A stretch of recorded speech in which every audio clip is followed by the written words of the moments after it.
তো আমরা জানি লিভারের মূলত 4টি কাজ।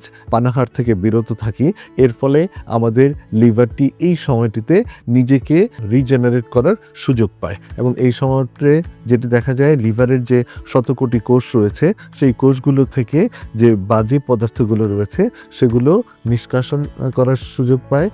আসসালামু আলাইকুম, সবাইকে রমজানের শুভেচ্ছা জানাচ্ছি। ঘুরে ফিরে বারে বারে রহমত, মাগফিরাত ও নাজাতের সওগাত বয়ে নিয়ে আসা মাহে রমজান এসেছে, তাই আপনাদের সামনে আমি উপস্থিত হয়েছি আমাদের কিছু কমন সমস্যা নিয়ে। একজন গ্যাস লিভার বিশেষজ্ঞ হিসাবে কিছু কমন যে প্রবলেমগুলো আমরা ফেস করি এবং আমাদের কাছে রোগীরা এসে অনেক প্রশ্ন করেন, অনেক কিছু জানতে চান, কিভাবে চলবেন, কোন সমস্যায় কোন সমাধানটি চান, সেই বিষয়ে আলোকপাত করার জন্য আজ আমি আপনাদের সামনে উপস্থিত হয়েছি। তো সবাই আশা করি সবাই ভালো আছেন, সুস্থ আছেন এবং মাহে রমজানের কৃচ্ছ্রতা পালনের জন্য, মানসিক, শারীরিক, অর্থনৈতিক কৃচ্ছ্রতা পালনের জন্য পরম করুণাময় অসীম দয়ালু আল্লাহ যে 30 দিনের যে সিয়াম সাধনার যে ব্যবস্থা রেখেছেন, আমরা সবাই 30টি রোজা পালন করতে সক্ষম হব বলে আশাবাদ ব্যক্ত করছি এবং 30টি রোজা পালন শেষে আমরা পবিত্র ঈদ আনন্দের মাধ্যমে আমরা সেই ঈদ পালন করব বলে আশা করছি। তো চলুন আজকে সবার যে প্রশ্নগুলো রয়েছে মনের কিংবা যাদের কিছু ভ্রান্ত ধারণা রয়েছে সেগুলো সম্পর্কে আমি কিছু আলোকপাত করি। রোজা ও লিভার। ফ্যাটি লিভার থাকলে রোজা রাখা নিরাপদ কি? অনেকে জানতে চান ফ্যাটি লিভার থাকলে রোজা রাখা যাবে কিনা।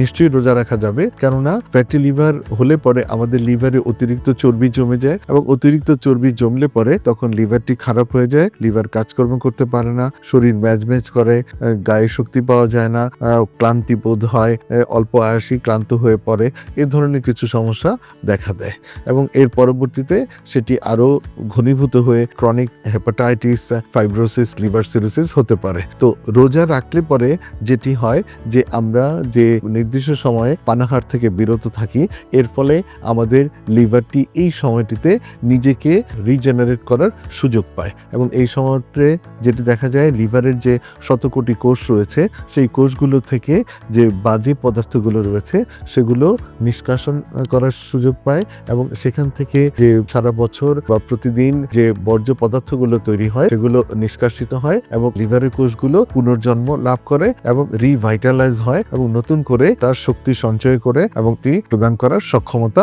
অর্জন করে। তাই আমরা অবশ্যই রোজা রাখবো এবং রোজা রাখলে পরে লিভারটি নতুন করে শক্তি সঞ্চয় করে এবং তার ক্ষয়পূরণ হয়, বৃদ্ধি হয় এবং দেহের সার্বিক কাজকর্মগুলো চালাতে সেটি সক্ষমতা অর্জন করে। তো আমরা জানি লিভারের মূলত 4টি কাজ।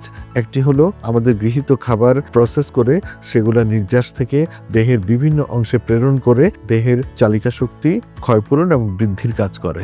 দ্বিতীয়ত যেটি করে সেটি হলো আমাদের দেহে গৃহীত যে ওষুধগুলো রয়েছে সেগুলোকে প্রসেস করে সেগুলো নির্দিষ্ট স্থানে পৌঁছে দেয় এবং পৌঁছে সেখানকার ক্ষত সারাই করে। তৃতীয়ত যেই কাজগুলি করে সেটি হচ্ছে আমাদের দেহে যে যাবতীয় বিপাকীয় কার্যাবলী হয় সেই কার্যাবলীর ফলে উপজাত যে বিষাক্ত পদার্থ থাকে সেগুলোকে নিষ্কাশনে সহায়তা করে। আর চতুর্থত যে কাজটি করে আমাদের দেহের রোগ প্রতিরোধ ক্ষমতা বৃদ্ধিতে, ইমিউন সিস্টেম বুস্ট করতে ব্যাপক ভিত্তিক ভূমিকা রাখে। এই 4টি কাজ করে থাকে। তো ফ্যাটি লিভার হলে পরে এই 4টি কাজের মারাত্মক ব্যাঘাত ঘটে। আর রোজা রাখলে পরে যেটি হয় আমাদের লিভারটি পুনর্জন্ম লাভ করে, লিভার রিভাইটালাইজ হয়, নতুন করে নতুন উদ্যমে কাজ করতে পারে এবং এই 4টি কাজ খুব সহজে সম্পাদিত হয় এবং লিভার ভালো থাকে।